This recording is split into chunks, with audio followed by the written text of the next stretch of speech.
Assalamualaikum warahmatullahi wabarakatuh.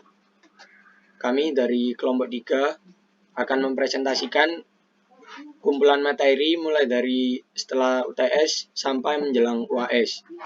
Sebelum masuk ke pemaparan, izinkan kami memperkenalkan anggota kelompok kami. Yang pertama ada saya, Devan Sinando, NPM 113. Saya Ahmad Kusoi Sobri, NPM 100. Saya Saidati Hilda Rahma Kamila, NPM 149. Saya Lamalanya, NPM 150. Yang terakhir, saya Abdul Bairi, NPM 174.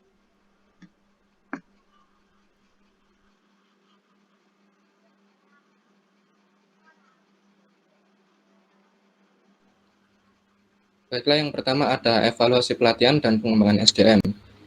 Evaluasi sendiri yaitu kegiatan yang membandingkan antara hasil implementasi dengan kriteria dan standar yang telah ditetapkan untuk melihat keberhasilannya. Evaluasi pelatihan menurut NU 2002 yaitu bahwa evaluasi pelatihan mengacu pada proses mengumpulkan hasil-hasil yang ingin didapatkan untuk mengetahui apakah pelatihan tersebut efektif atau tidak. Jadi, dapat disimpulkan bahwa evaluasi pelatihan merupakan satu alat untuk mengukur keefektifan suatu program pelatihan dengan cara menilai hasil dari program pelatihan tersebut. Kemudian untuk tahapan proses pelatihan dan pengembangan itu sendiri, yang pertama ada training need analysis, yaitu menganalisis kebutuhan pelatihan pada perusahaan apakah memang sedang dibutuhkan ataukah tidak. Kemudian yang kedua ada perencanaan dan pembuatan desain pelatihan yang cocok untuk perusahaan tersebut. Yang ketiga, kita mulai menerapkan pelatihan. Yang keempat, mengevaluasi pelatihan setelah berjalannya pelatihan tersebut. Untuk evaluasi dan pengembangan SDM, tujuannya ada antara lain yaitu memperbaiki kinerja karyawannya yang bekerja secara tidak memuaskan, kemudian memutakhirkan keahlian para karyawan sejalan dengan kemajuan teknologi, dan membantu memecahkan masalah operasional. Untuk manfaatnya sendiri, antara lain yang pertama adalah mengurangi dan menghilangkan kinerja yang buruk, kemudian meningkatkan produktivitas, kemudian membentuk sikap, loyalitas, dan kerjasama yang menguntungkan, dan yang terakhir, untuk memenuhi kebutuhan perencanaan sumber daya manusia.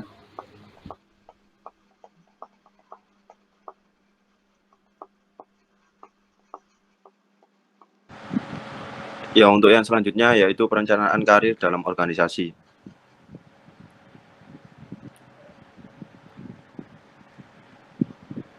Pengertiannya, untuk karir sendiri adalah semua jabatan atau pekerjaan yang pernah dijalankan oleh seseorang dalam masa kerjanya. Lalu perencanaan karir adalah perencanaan yang dilakukan baik oleh individu pegawai maupun oleh organisasi berkenaan dengan karir pegawai, terutama mengenai persiapan yang harus dipenuhi seorang pegawai untuk mencapai tujuan karir tertentu. Bisa di next.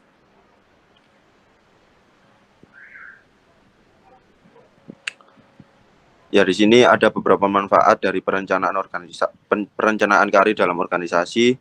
Untuk yang pertama yaitu meningkatkan perputaran karyawan, turnover menurunkan. Lalu yang kedua mendorong pertumbuhan.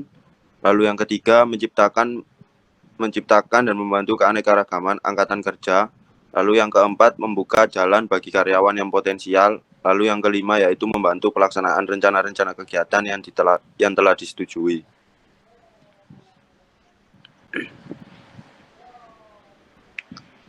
Ya, berikut ada langkah-langkah dalam perencanaan karir. Untuk yang pertama yaitu menilai diri sendiri. Hal utama dalam memulai perencanaan karir adalah bertanya atau memahami diri sendiri. Lalu yang kedua yaitu menetapkan tujuan karir. Setelah orang dapat menilai kekuatan dan kelemahan, maka tujuan karir dapat diidentifikasi dan kemudian dibentuk. Lalu yang ketiga yaitu menyiapkan rencana-rencana. Rencana tersebut mungkin dibuat untuk berbagai macam desain kegiatan untuk mencapai tujuan karir. Lalu yang keempat, melaksanakan rencana-rencana untuk mengimplementasikan suatu rencana, kebanyakan diperlukan iklim organisasi yang mendukung. Berikut ada metode perencanaan karir. Untuk yang pertama yaitu pendidikan karir. Proses bagi karyawan atau individu untuk menerima pembelajaran dalam mengembangkan kemampuan atau skill mereka. Lalu yang kedua yaitu bimbingan karir.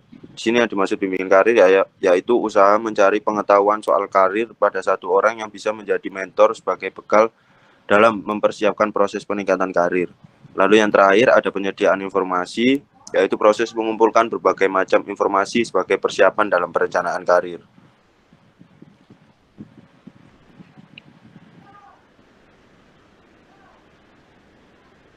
Selanjutnya ada perencanaan suksesi dalam organisasi.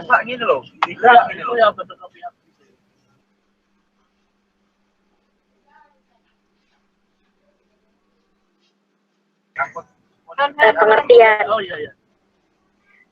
Pengertian dari perencanaan suksesi adalah peran pengembangan calon penerus yang terampil. Hal itu meliputi perkembangan karir, pembelajaran, dan pengembangan calon penerus potensial. Perencanaan suksesi didefinisikan sebagai proses terstruktur yang melibatkan identifikasi dan persiapan calon penerus potensial untuk menggantikan posisi kepemimpinan. Sementara itu, ada yang mengatakan bahwa perencanaan suksesi adalah proses incumbent dalam mempersiapkan calon penerus dalam perusahaan agar perusahaan dapat berlangsung hidup.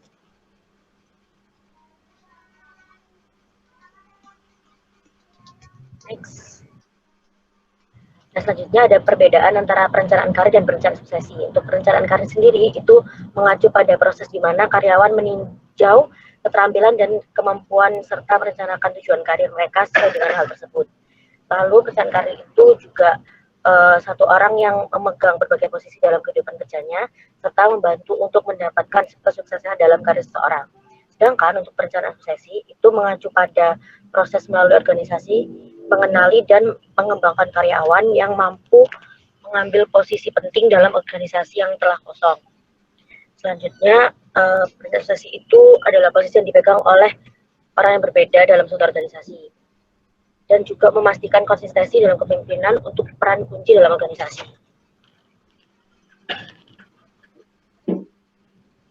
Terdapat 3 tujuan dari perencanaan suksesi. Yang pertama adalah mengidentifikasi, menilai, dan mengembangkan pengetahuan, keahlian, serta kemampuan pegawai untuk memenuhi kebutuhan organisasi.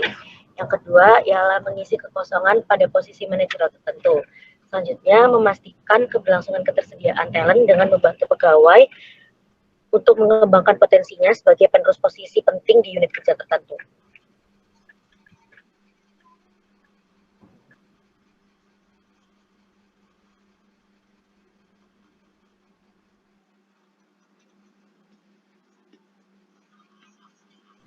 Lalu terdapat 5 manfaat. Yang pertama adalah memastikan keberlanjutan penyiapan pemimpin di masa depan untuk posisi manajerial.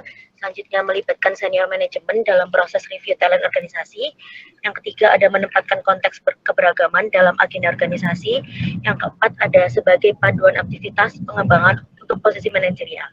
Selanjutnya yang terakhir adalah menyelaraskan dengan SDM yang mendukung proses keberlanjutan kepemimpinan.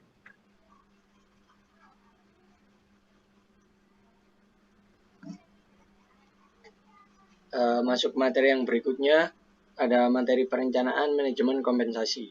Bisa di next. Yang pertama ada pengertian. Pengertian daripada kompensasi merupakan pengganti atas jasa yang telah diserahkan oleh karyawan kepada perusahaan di mana karyawan tersebut bekerja. Dengan kata lain, bahwa pemberian kompensasi merupakan salah satu cara meningkatkan kerja, motivasi, dan juga kepuasan karyawan. Tujuan daripada kompensasi itu sendiri adalah mempertahankan karyawan yang ada dengan menjamin keadilannya. Yang kedua, penghargaan terhadap perilaku karyawan yang diinginkan. Kemudian ada fungsi daripada kompensasi itu sendiri yaitu pengalokasian sumber daya manusia secara efisien. Kemudian penggunaan sumber daya manusia secara lebih efektif dan efisien dan juga mendorong stabilitas dan juga pertumbuhan ekonomi.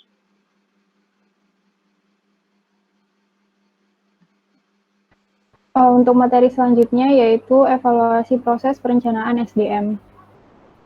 Evaluasi perencanaan SDM adalah proses memberikan penilaian secara berkala tentang keadaan tenaga kerja dalam sebuah perusahaan untuk melakukan perbaikan supaya sesuai dengan kebutuhan organisasi secara efektif dan efisien dalam membantu terwujudnya tujuan organisasi. Teknik dalam evaluasi perencanaan SDM. Yang pertama ada per-review. Dilakukan menggunakan perangkat lunak evaluasi karyawan untuk meningkatkan tradisional. Bermanfaat keterampilan karyawan mengidentifikasi jaringan kepemimpinan, pekerjaan, dan kolaborasi individu dalam suatu organisasi. Yang kedua ada self-evaluation. Dapat membantu proses penilaian lebih efisien. Metode ini menawarkan kesempatan bagi karyawan untuk memainkan peran aktif dalam proses evaluasi PSDM. Selanjutnya, teknik yang ketiga, quantitative evaluation. Evaluasi kuantitatif didasarkan pada statistik, serta menggunakan berbagai standar untuk melacak produktivitas. Proses ini dimulai dengan perumusan standar organisasi yang dapat digunakan untuk mengukur data sumber daya manusia. Teknik yang keempat yaitu 360 degree feedback. Metode ini dapat memberikan kesempatan bagi semua SDM untuk menyampaikan pandangan mereka dan berkontribusi terhadap tujuan bisnis. Dalam metode ini, seorang karyawan dinilai oleh bawahannya, atasan, rekan kerja, bahkan klien dan pelanggan. Teknik yang kelima, kompetensi on a scale. Teknik evaluasi perencanaan SDM yang paling umum digunakan. Melalui metode ini, kinerja individu di berbagai bidang tugas pekerjaan dinilai berdasarkan skala. Berbagai kriteria termasuk produktivitas, layanan pelanggan, kerja tim, kualitas pekerjaan, kepedulian terhadap keselamatan, dan lain-lain akan dievaluasi.